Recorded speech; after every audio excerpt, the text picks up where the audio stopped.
This team so much resembles the power of the unit, which I know Pat Kelsey says it so much that it becomes like nauseating coach speak, but it's so true.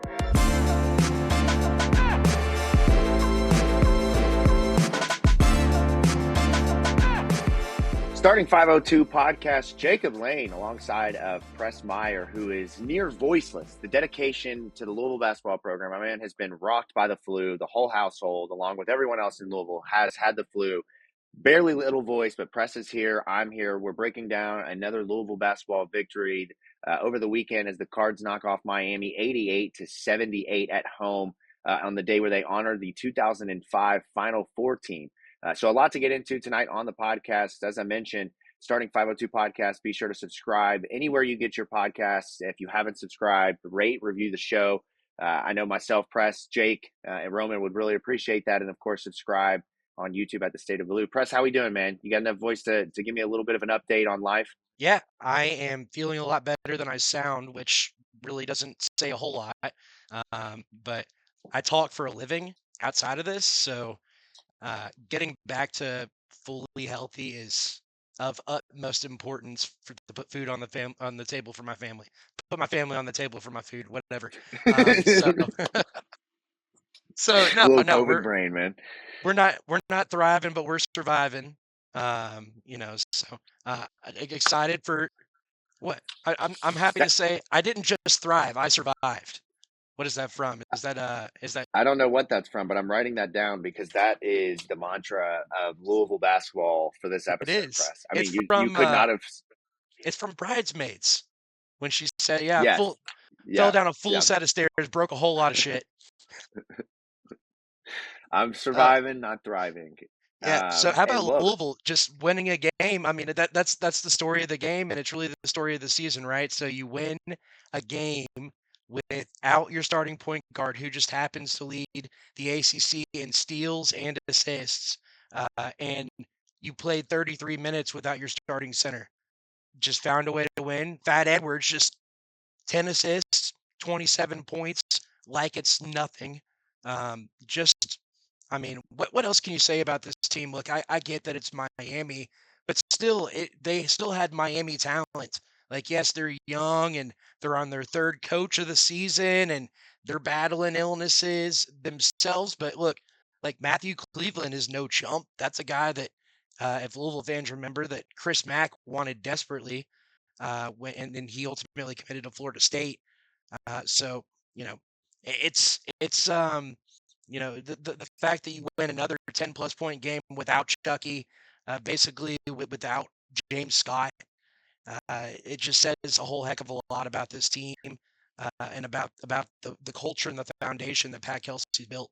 exactly. I think it comes back to that. This team so much resembles the power of the unit, which I know Pat Kelsey says it so much that it becomes like nauseating coach speak, but it's so true. And I've used the phrase chameleon. Like game to game, this team blends and becomes what it needs to win. And in this game against the worst team in the ACC, you say they still have Miami talent. I'm, as the college basketball roster guy here, I'm going to push back big time on that because this Miami team in the offseason scrambled to fill their roster, and it ended up with guys like, and no offense to them because they played well in this game, but AJ Stanton-McRae was a guy who came available late in the portal season after going somewhere else and ultimately not, fitting in on their roster and ending up at Miami.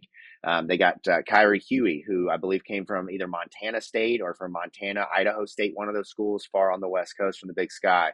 Some of the other guys on this team are just low major transfers, and they've lost Nigel Pack. They lost, Norchad Omer, who went to Baylor. They've lost the majority of this team, and it makes sense why Jim Larinaga hopped off the train when he did, because I think he saw the writing on the wall that a lot of this team wasn't going to be talented enough to compete. And look, I really like Lynn Kidd and Brandon Johnson. Those are great players. Matthew Cleveland and Divine Ugachukwu, I think is how you pronounce that. I'm probably way off, but these guys stepped up to the plate. Like they played inspired basketball on Saturday, considering the circumstances. And they really tested Louisville. And the reason that is not because they're a good team and Louisville is a bad team or Louisville played bad. It is simply because Louisville was on its last leg. I mean, they were one injury, one foul trouble away from being a seventh grade Southeast Christian basketball team that's got to play with four players at the end of the game because two of their players couldn't show up because dad was at the Louisville game. You know, like that was the type of, it just felt like no James Scott, no Chucky Hepburn. You know, it was just so like nerve wracking waiting for the other shoe to drop with another injury and Louisville to be out without somebody. But considering the circumstances, Press, if I had told you that Terrence Edwards was going to play 40 minutes at the point guard, and his own words, he said that's the first time he's done that since the sixth grade. I sent you that tweet earlier. I love it. It's great, right? It goes back to the Southeast Christian thing where you got to just get in how you fit in whatever league you play in. But this team stepped up. Reyne Smith shot the ball well. Jake and I talked on the last show about, I asked him point blank, do you think that he's going to be able to rebound back from his shooting slump? Now, 6 of 16 is, as he says in his own words, or excuse me, as Pat Kelsey says, he says, his light is neon. Name a color greener than green. He's got it. Exact quote from the press conference following the game. And so Reyne Smith was getting looks and was taking them, obviously, because for Louisville to win, they had to shoot the ball. They had to shoot the ball. Like they had to score threes because they were gassed. I mean, just gassed, man. They weren't able to attack downhill the way that they usually do. There's no lob threat in James Scott.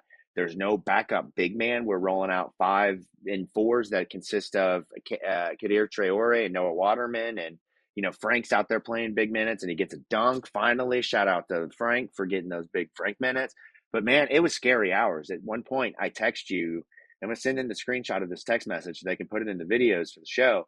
But I sent you a text message. I don't remember the exact quote, but it was something along the lines of, we're doomed. Like, Miami was scoring at will, going inside. It was Divine Igachukwu, and it was Lynn Kidd getting buckets inside Matthew Cleveland. And I'm just like, over time, like Louisville kept pulling away. But I'm like, they're going to wear down. This is not sustainable. It would get to 6. It would get to 5. Like, and I'm just like, oh my gosh.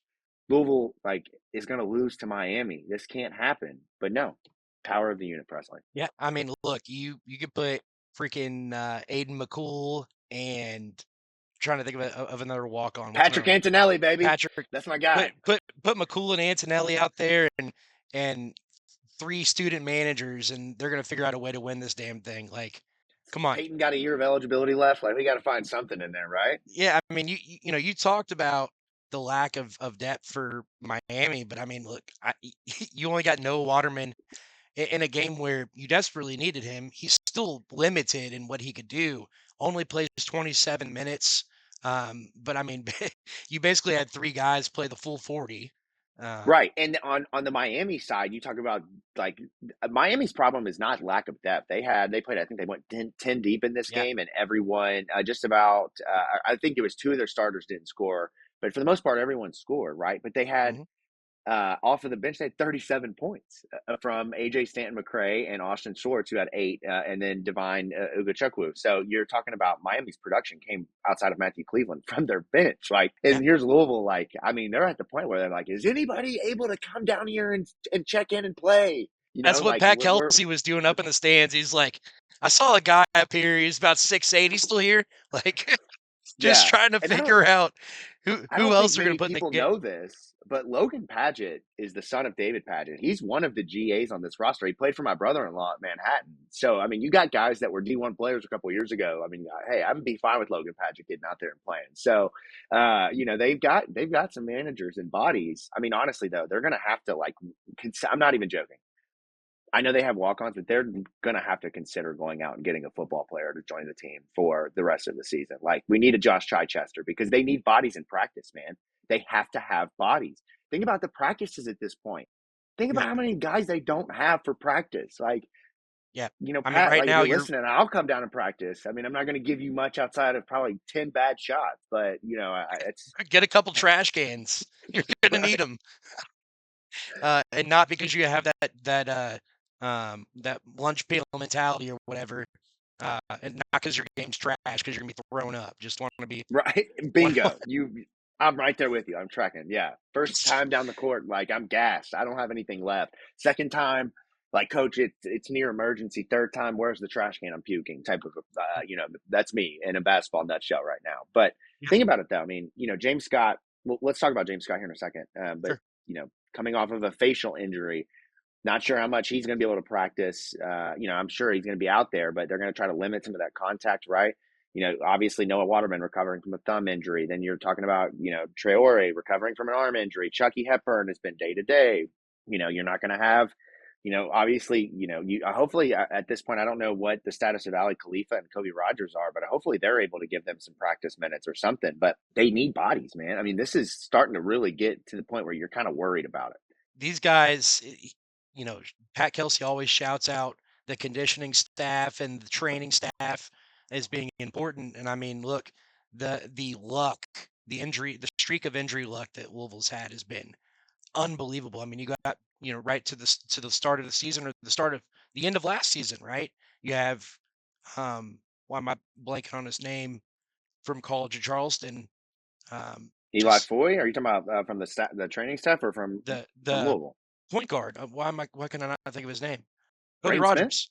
Kobe Oh, Kobe Rogers. Rogers. I'm like, what are you talking about? Kobe Rogers tears his ACL in the last game of the season last year in the NCAA tournament against Alabama. So he's out all this season. Ali Khalifa coming into the season, they're not sure if what his decision is going to be, right? Like, is he going to play? Is he going to take this optional surgery and sit out this entire year? Decides to sit out. So there you go. You got 2 of the 13 players out for the entire season. Then 2 games into the season, Corin Johnson out for the season. Who am I missing next? Then Kason Pryor. Yeah, Kason Kason Pryor is Pryor the big one, right? tears his ACL, out for the season. Your most significant contributor on the team. And then Abubakar Traore hurts his shoulder. He's out for, or hurts Broken his arm. Yeah, broken arm. arm. He's out for what, 10 games. And Oh, I then think more than that. Almost all of the non-conference schedule. And Noah then, Waterman around Christmas breaks his thumb. Now you have James Scott and Chucky Hepburn out. Chucky Hepburn hurt his crotch groin area. We're not exactly sure what's going on down there, but it's not fun. I can tell you that.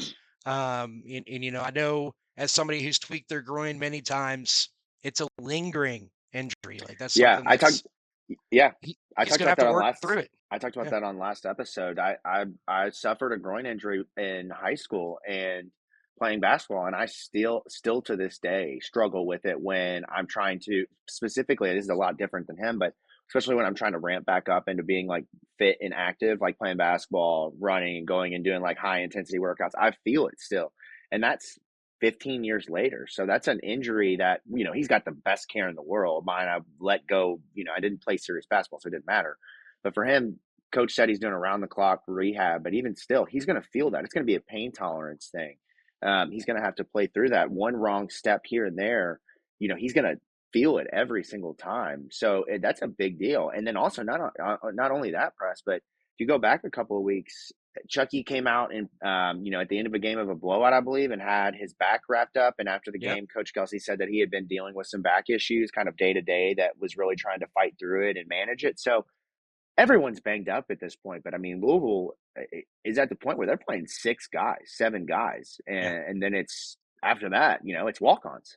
Yeah, I mean, part of it's a usage thing for Chucky. Like, that's the risks that you run, is that he's going to start getting these little dings, because I would assume he's obviously getting a lot of work in practice. I mean, we see that, after the game, he's got to put some mark on that bitch and go out there and put up 1,000 shots after Right. the game. Like, that's the kind of workhorse you have at point guard. He's obviously the most significant contributor on this team, and so to not have him and win by 10 says a whole hell of a lot about the character and makeup of this team. But I mean, listen to these numbers here. Terrence Edwards plays the full 40. Reyne Smith, I guess he got like a quick breather. I don't remember him going out. 39 minutes for Reyne, 39 minutes for Javon Hadley, and then obviously you're still resting Noah Waterman. Had to start him 27 minutes. I thought he was a pretty significant contributor for Louisville. 8 Yeah. points, 5 rebounds, an assist. Didn't get into foul trouble. That's exactly what you need out of Noah Waterman right there. Yeah. And That's he the had kind of that. game you need. had a quick 5-0 run from him early in the first half where he hit a three and then I believe either got a layup or a dunk, and still not shooting the ball well, but you're seeing him with a positive plus minus plus 11, one of I believe the highest on the team in the Yeah. game, if I'm not mistaken. So, that's a really, really positive minutes. And they come outside of scoring for him, which is kind of his, the primary thing that he does well is shoot the ball. He's performing and giving you things outside of that. That's exactly what you need in a game like this. Shot looks better, by the way. I know that we talked about going into the season that you said he has like a pure looking shot. Like he's a bucket coming off his hand. Every shot looks like it's going in. Since his injury, I know Noah hasn't shot the ball well the entire season, with the exception of a couple of games. Yeah. But since his injury, it feels like his shot has been limited because of the thumb injury. And I thought for the first time since the injury, I thought his shot looked much better against Miami. So pulling him was probably the right thing to do because you're seeing the benefits of that on the back end. You Right. take that loss against Georgia Tech so that you can heal him up and have Yeah. important wins down the stretch, in my opinion. Right. Yeah, and I think that is, the type of approach, at least for Saturday, that the organization wanted to take in terms of Chucky Hepburn and wanting to rest him. Pat said he went through shoot around, and then they made the decision then that they were going to not play him. And so I think that from that perspective of rest and trying to do game management of minutes makes a lot of sense to try to explore that where you can down the stretch. The problem is there's, when you're Louisville and you're not necessarily a team that's on the bubble, but you're trying to hold your spot and grow in the conference standings and in the NCAA tournament, it's hard to be able to rest arguably your best player, right? But when you go back now, and what I said on the show last week was this game was going to provide them, and specifically Pat Kelsey and staff, the opportunity to learn what happens in a game if Chucky Hepburn has to go out for injury, foul trouble. Who is your ball handler? What do you do? What does your offense look like? And Terrence Edwards, considering everything that is going on right now with the injuries, played a hell of a game, man. For He him to did. have the 27 points, 10 assists, 5 rebounds in this game, Yeah. it was incredible. He took complete control. And one of the things that I really appreciate about Terrence Edwards is understanding when it's his moment to attack. Yeah, yeah. I mean, he is such a crafty old man. Like he still has that old man game, and sometimes Mm-hmm. it doesn't. Honestly, the prettier it looks, the more concerned I get. Like if you look Yeah, smooth right. going to the basket, I'm perfect example. Early in the game, he has a blow by, gets downhill, easy layup, a shot that everybody on the team should make 99 times out of 100. Completely blows the layup, and I'm like, what the hell? And then of course he comes back down the court, like, two out of the next 6 or 7 possessions, and has just this kind of ugly back to the basket, Harlem Shake type of deal. Back, opposite back shoulder. You're like, there's no way that should go in. And it's just whenever he can get somebody off tempo, like everything about him is just he's playing a different game tempo wise than everybody else. Like everybody's moving at a million miles per hour. While it doesn't look pretty and it's a bit jarring and off-putting, sometimes he plays at this speed where he's not going to let you rush him. He's not going to let you dictate his speed. And I think that's the ultimate sign of a winner and a gamer, is that he's not going to do things your way. He's going to do things his way. And you've seen players in Louisville lore that have been that way and been super successful. And I think his ability to take other people out of rhythm and off of their game a little bit is a strength that we don't talk about enough. So Right. I thought it was really impressive what he did. It's controlled out of control play. Like, I mean, he comes downhill a million miles an hour and looks like he has no handle of the ball. It's completely out of his hands, and as he goes up, he somehow manages to catch it in midair and lay the ball up, right? Yeah. Or back you down, spin one way, go back the other way. You're there, pump fakes, then you go up, and then he goes underneath you, and then he waits until you come back over and try to block the shot. And then he spins back around. He waits for you to block that, and then he goes up underneath you and he scores a layup. I mean, it's like it's methodical, right? It's very much 1960s, 1970s type of NBA approach where it's just traditional basketball. But he's been so good when he's been thrusted into the star role and where when he's been able to kind of dictate things. And I think that what we're learning about this team outside of the fact of what we've known is that they can continue to evolve and be better and find new ways to win, but that you have three guys that you are confident that if you need a bucket, you can get one. And that to Yep. me is Chucky Hepburn, Terrence Edwards, and Reyne Smith. Now, Reyne Smith obviously needs a little bit of help. And one of the things I loved in this game was how Pat used him as a screener again for the second game. Pat continued to run him into the pick and roll and then make a decision based off of what the defenders did. Most of the times they would kind of sink underneath. He's able to pop out and get a three, right? Yeah. Reyne Smith has been kind of his role has changed the last two games in terms of how they use him off the ball so much, but yet he's been able to find a way to get shots, and it speaks volumes to this coaching staff understanding the pieces they have and how they can piecemeal a game plan together if they have to. Yeah. Yeah. And I love you mentioned Rain's neon light. I mean, 6 for 16 from three. And look, it's hard to think back about him attempting 16 threes because it feels like they go in more often than not. But as my wife said yesterday when she was watching, she's like, it just looks so good when he's going to make a shot. There's nothing prettier in any college basketball game that you're going to watch than Reyne Smith taking a three because that thing is Yeah, not hitting the rim. It's barely hitting the right, net. Like right. it's just so good, so good. Yeah, And when you can get him open, just standing wide open, like there's nothing more consistent. Like I trust him more than you shooting a layup, Jacob. I'm glad. From I'm from glad. three. I love that. And I also love to hear that your wife loves Reyne Smith's stroke. That's great, man.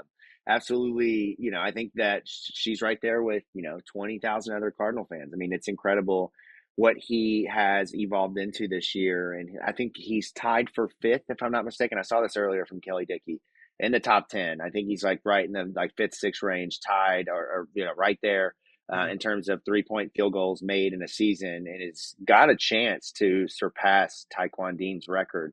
And that's just incredible, considering that when you jump from mid major to high major, and obviously even a power school, blue blood school, like that's a big jump. And despite the fact that it's his head coach that he's been with for all of his career, Reyne has continued to grow and evolve his game. He had 5 assists, 4 rebounds in this one. That's not just shooting the three, right? Like that's me. I'm getting 16 threes attempted, and you're getting no assist and no rebounds, right? Yeah, five Probably going to have a assists. right. And here's Reyne Unbelievable. Smith out here just, understanding that a defense is going to be naturally drawn to him and being able to pump fake and go around and then find, once the defense collapse, being able to find other players. That's a real skill. What about Kenai Roots, man? In this game, 9 points, 6 rebounds. Continues to find a way to dunk the ball when it's when the game's starting to get out of reach. Yeah. He's always the nail in the coffin, right? Like that's Kanai's role this year. But he was a dog. What'd you think of him? Yeah. Oh, that's why they call him Canine because he's a dog, baby. Right. Arf, arf. It's so fucking corny. I'm sorry, That's but the weakest dog bark I've ever heard. Arf arf. Put the dog down if it's I know. barking I'm like sorry. that, I can't. man. I can't provide an actual bark, so we're just giving the spelled out Sound version. yeah, exactly.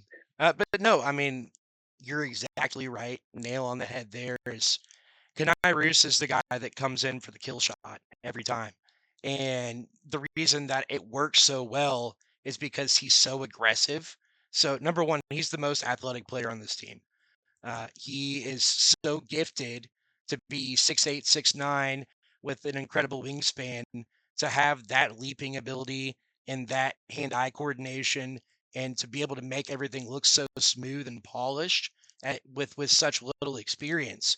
And to start the season, there were games he wasn't playing, and all of a sudden you have him being not only a significant contributor, but a guy who he's put many games away. Or when, I can remember distinctly against Clemson and against Pitt, when they would pull ahead or pull close in the game, he came in and he didn't necessarily make a massive volume of plays, but he made the big play, the big shot when it mattered the most to put momentum back on the Louisville side. The body that he caught against Miami was Yeah. unbelievable. And if he would have caught that oop the next play down, that would have been The roof's disgusting. coming off, right? The roof's coming Yeah. off the center. I was really not critical, but I really questioned some of the hype around him early in the season because he was, getting a rebound, hitting a three. It wasn't really sustained, in terms of impacting the game. Now, obviously, I'm the same guy who also talked about how Frank plays 5 hard minutes, right? So it's kind of a double edged sword in that regard. But what I wanted to see more of was an insertion into the game, being somebody that when he's on the floor, you have to account for him. You have to make sure that, whether it's rebounding, a putback, an alley oop, running the court, running the floor on a fast break, that, that he is a difference maker. And I think that for this team to have a deep ACC tournament run, in any sort of sustained success in the NCAA tournament, you're going to need a Montrezl Harrell type jump from Kenai Roots down the end of the year. You're going to need him to be able to go on a 7-0 run on his own because he hit a three, got a layup, got a steal, and then threw an alley oop down, right, to send it to a timeout and put the other team in a difficult spot. Like, Mhm. you need a big jump from him, especially because I think that, and saw some chatter about this weekend, that he could have a Terry Rozier, Donovan Mitchell type freshman to sophomore leap. If Yep. that's the case, we need to see some of that start to take place this year down the end of this stretch of the season where he's getting 15 to 22 minutes and he's starting to dominate in stretches. Yeah, you need to see those signs for sure, for sure. Um, I think you are starting to see some signs. I think that where he could stand to improve is just overall game instincts. I think when he knows the ball is coming his way, that he is ready to make a play, which I think is a huge first step to make in the college game. That means that he's up to the speed of the game. He processes things at the right speed. That's key. But now he needs to be able to be the guy that's anticipatory, the guy that makes the next play. He makes the play to get to the next play, right? Like he can create for himself and a little bit for others within the offense. But guys that are major impact players, Chucky, Reyne, James Scott, Javon Hadley, Terrence Edwards, to be one of those types of guys, he's got to be anticipatory. He's got to be able to be one of the guys that makes that next play for somebody else. He isn't quite that yet, and I think that's what Louisville fans would be looking for in the next step. And I think that's the growth that you're looking for as Louisville starts to move towards the postseason and next season. Those are the signs of growth that you're looking for, in my opinion. Any other thoughts on Miami? I know it was a weird game, right? Because just a 10-point win over Miami on your resume doesn't look like anything impressive, but because of the Right. circumstances and because of, everything surrounding this game with James Scott going down and having to adjust on the fly, I thought it was pretty impressive. For basically you to just have Terrence Edwards and Reyne Smith as your two guards the entire game, and for Right. them to step up and score 27 and 26 points and have 15 assists together, to only two turnovers, that's fucking fantastic. And forcing turnovers, right? Like they Right. forced more turnovers than they gave up. Like again, just all things that you want to see out of your guards, and not something that where you expected that to be Fat Edwards and Reyne Smith when you started the season, right? I take this game as being a positive, Yeah. because of everything that you and Jake talked about coming into the game, an opportunity for growth to really see where you are without your best players. I totally agree. And Pat Kelsey labeled this game. One of the things he said early in the press conference was this game was what he called the advantage of no choice, and that is Mhm. having to play the type of lineup that he played and a situation in which it was played without your point guard, without your best power forward who's out for the season, without your backup point guard, without all of the things, right, that we've talked about throughout this episode. And for me, to kind of put a bow on Miami, the stat of this game is the time led for Louisville, 39 minutes and 22 seconds led. They never trailed in this game. They were only tied for 25 seconds, Press. That shows to me, again, the level of understanding of dominance, understanding of being able to mentally push through difficult times, understanding that Miami was going to punch, and Miami wasn't punching because they're a good basketball team. It was simply because of how undermanned Louisville was, and yet they rose to the occasion and they made the plays that they needed to, and that sets them up for what ultimately later on that night was a team that they've beaten in Clemson, going and upsetting Duke, a team that I thought was going to go undefeated in this conference. I did not Yeah. think Duke was going to lose a basketball game. Now, depending on what happens over the next 2 weeks, who knows? Y- Who Yeah. knows? There is no telling. Louisville could, now it's very unlikely. Louisville could end up being a 1 seed in the ACC tournament. Now, Louisville could also end up falling and having a disastrous finish because of injury and finishing as a 6 or 7 or 8 seed, right? Like, there's a lot of basketball left, but there is a huge opportunity on the table here. And I think this team understands that. And the schedule this week is set up for them to get some rest and get healthy. Yeah, definitely. You look at before we get into NC State, just look at their quad wins. With Clemson's win over Duke, they jump back to number 30 in the net, which gives Louisville another quad one win. So they are now 4-5 against quad one teams, 5-1 against quad two teams. So with Georgia Tech continuing to win, they've moved up into a quad two loss, which is important. And then Yep. 9-0 in quad 3 and 4 games combined. You are 28th on KenPom, 28th in the net, 35th in BPI, 18 in KPI. So overall, just they have the makings of a 4 or 5 seed, which is where they were floating for a while. Obviously, the loss to Georgia Tech plummeted them to like a 7 or 8 seed in some projections. But with Georgia Tech, showing that they are who we thought they could be towards the beginning of the season now, all of a sudden that really changes the way that you look at Louisville's resume again. So yeah, I'm excited to see what could happen as we progress. Now Duke, they play North Carolina again at North Carolina, so I think that's really their other chance of another big loss. Like I don't think anybody else on their schedule unless it's a massive upset. Like this isn't the type of Duke team that strikes me as that they're going to lose another game, especially the way that they just kind of they haven't played with their food at all. They have thoroughly dominated Right. every team in the conference that wasn't Louisville or Clemson at this point. Right. So The only opportunity for Duke to slip up is out of conference. They've got a matchup with Illinois in the middle of February, which is really kind of so weird. interesting. But Yeah. yeah, very weird. But they do have Florida State, Wake, and North Carolina to finish the season. So I mean, again, there's in my opinion, only going to be 3 teams in this conference that make the NCAA tournament, and I think it's starting to really look like it's going to be Duke, Louisville, and Clemson. But there's opportunity for North Carolina, who Joe Lenardi and others still continue to find a way to plug into their bracketology. For what reason? I don't know. Their resume sucks, but they continue to find a way to put North Carolina up there. Obviously, Wake Forest and SMU are still very competitive in the conference, so it's going to be a very interesting end here. And so, kind of transitioning, one team that I really thought was going to be much more of a factor in the ACC in 2024 and 2025 was NC State. Coming off of that run last year behind DJ Burns, despite I understand he left and went and is now playing professionally, NC State returned quite a bit. And they also benefited from the transfer portal, including the additions of guys that we're very familiar with, Brandon Huntley Hatfield and Mike James. They also landed Marcus Hill, who was one of the top transfers from Bowling Green, I believe. They returned Michael O'Connell for an additional year. They had some young guys that took a step ahead, obviously, became rising sophomores, brought in a decent couple of 4-star recruits, and I thought this team would be much better. Now, one thing to note, they've had injury problems. Mike James has yet to see the floor this year. Been dealing with knee injuries. They've had other injuries on the team. They have not played anywhere near what I thought and what others thought that they might be.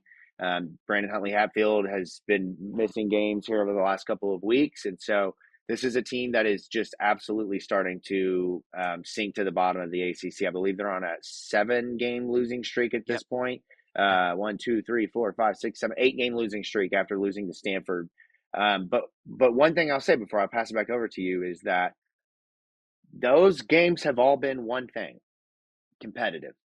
They have Yeah, only lost out of those 8 games, one by double digits. The rest of them have been anywhere from 8 to 2 points. They have been competitive because they have a couple of guards who can score the hell out of the basketball.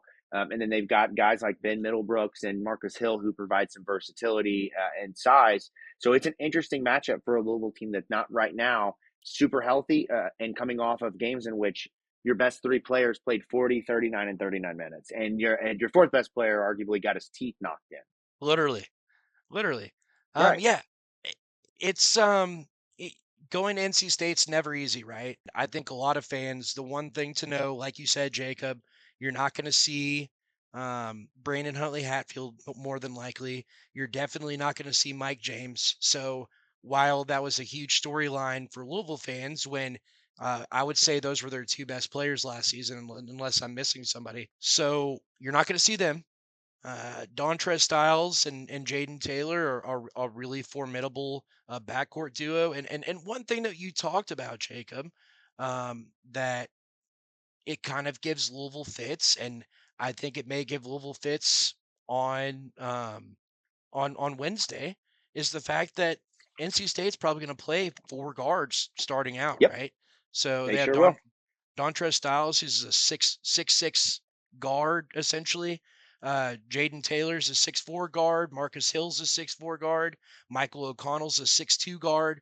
All those guys started in their last game against Stanford.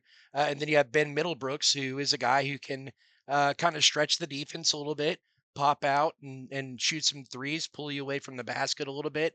He has some athleticism to him.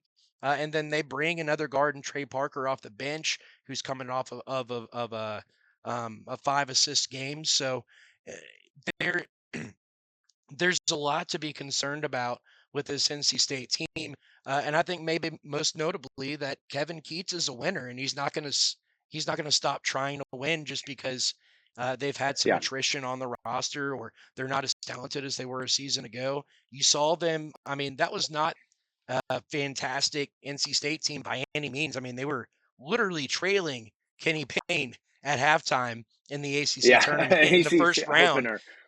They were literally trailing a Kenny Payne coach team, just letting Sky Clark just absolutely go bonkers. What he scored 44, 45 points, something like that.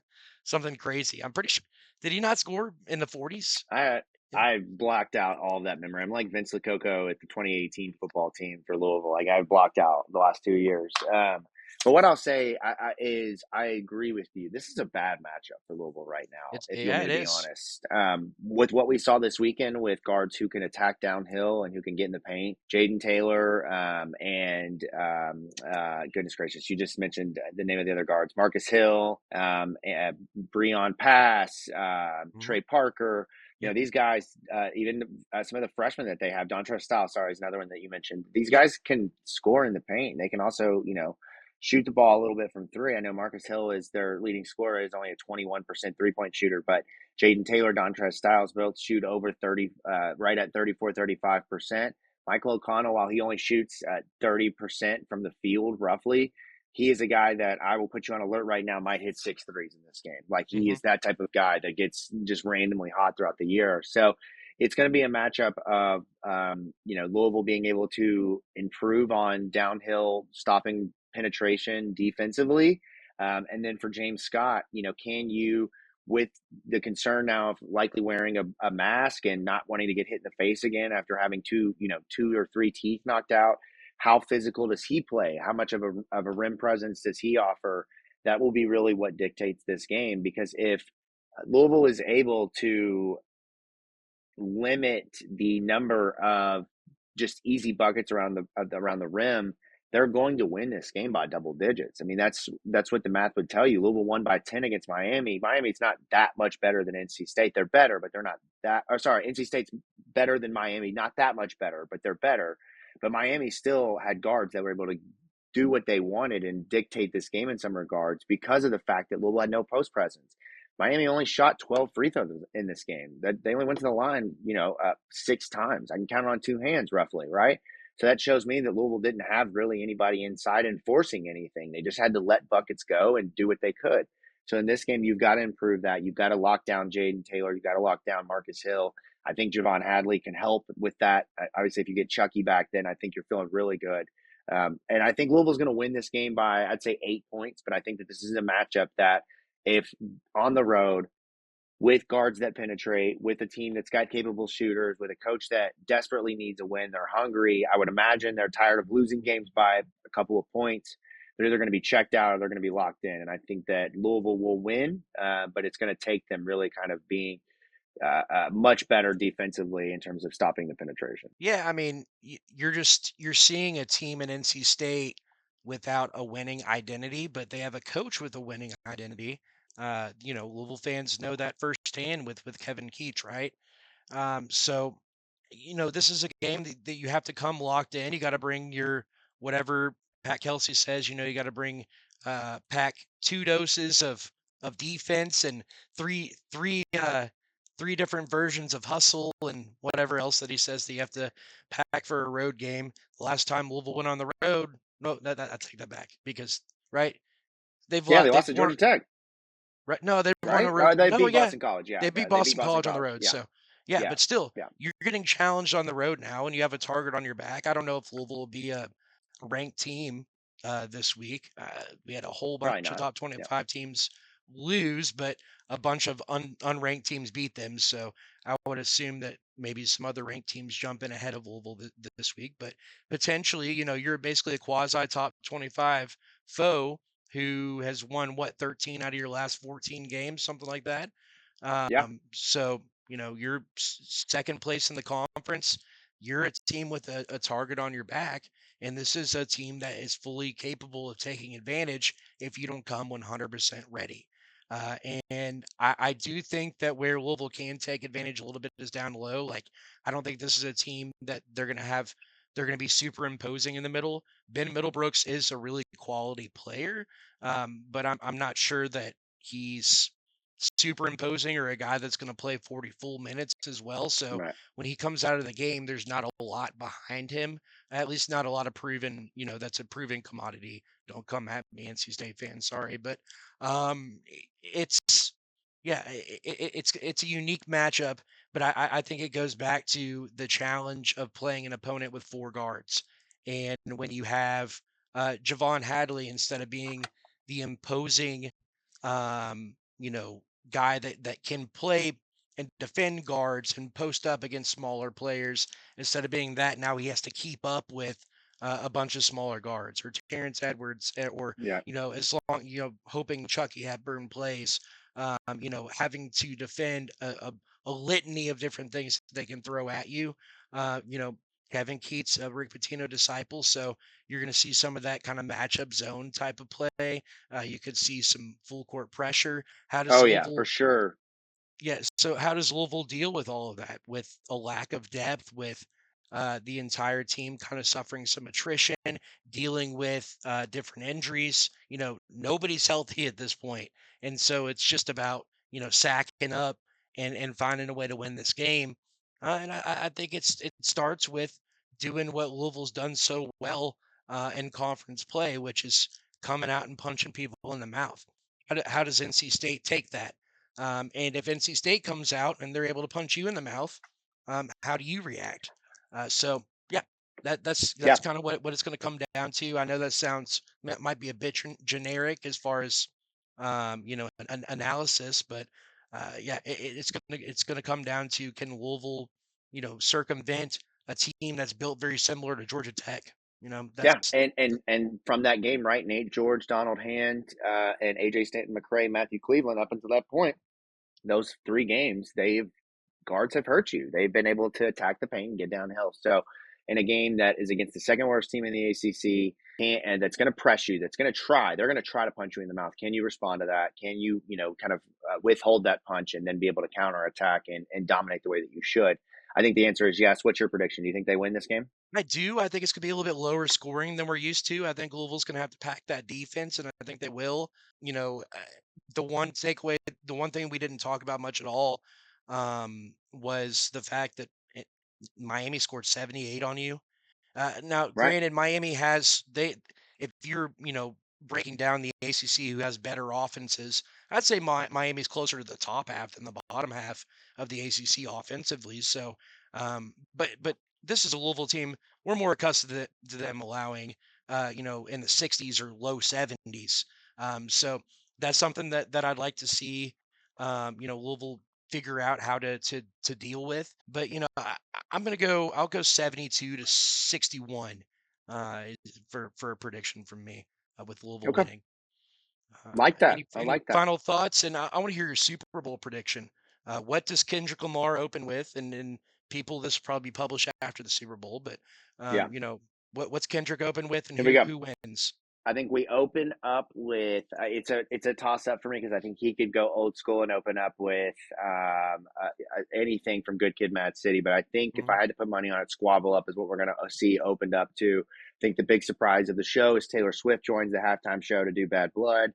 And then I think that the final song, of course, is going to be Not Like Us. And to hear that many people diss Drake at one time is going to be quite the spectacle, and the ultimate kind of bow on top for Kendrick Lamar and the year that he's had, with that diss song being arguably, and I wouldn't even say it's a take, but the greatest diss song of all time. So for the football side of things, I don't know, man. I think the Chiefs are probably going to win, which is unfortunate because that's the way that things have been going the last couple of years. But I think that when you've got Pat Mahomes and you got Andy Reid, and you win the way that you have, that you are built for moments like this. So I'm going Chiefs in a close game. Close game. What about you? What you got? I think we're gonna open with humble. I think you got to kind of build. You kind of start out strong, right? They normally go about 5 6 minutes by themselves. We'll bring SZA in. We know SZA will be partaking in the Super Bowl halftime show. They have a lot of songs together, so they'll Yeah. probably come in and do the Black Panther song. I'm assuming. I don't know what that one's called, but and then yeah, I agree. If you don't finish like with Not Like Us, then it's not. What's this been all about?